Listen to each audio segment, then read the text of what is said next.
Looking back, I think that John Candy's death was the first time a celebrity passing ever really hit me like a ton of bricks. Maybe it was the fact that he was so young.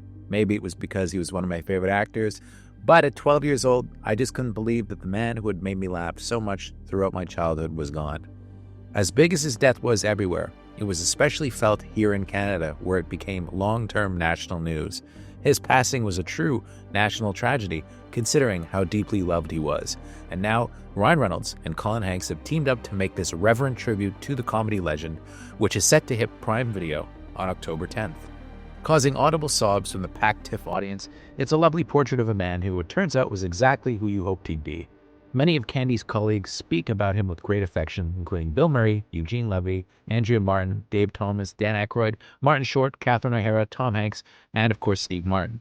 Everyone loved the guy, describing him as the same life-of-the-party big kid personality you saw on screen. Yet, just like in his best work, there was a lot of depth.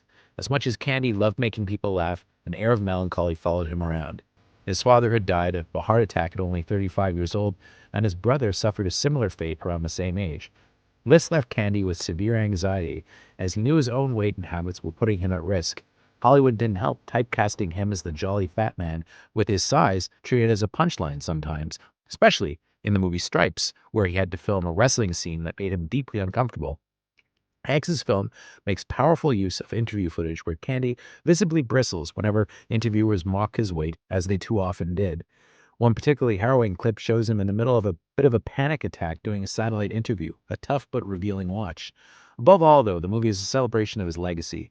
Significant time is spent on his creative partnership with John Hughes, who, co-star Macaulay Culkin argues, was far more central to Hughes' body of work than himself or any member of the Brat Pack, given how often the two of them collaborated.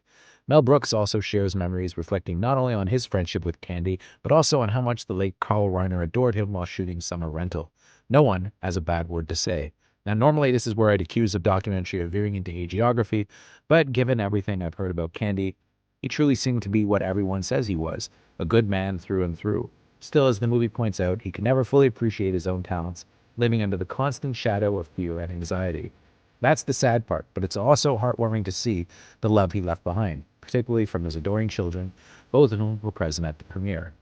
This is a terrific watch for John Candy fans, and if by chance you really only know him from Planes, Trains, and Automobiles or Spaceballs, this doc offers a broader, moving look at his remarkable body of work. It's great stuff, and I give it a very strong 8 out of 10.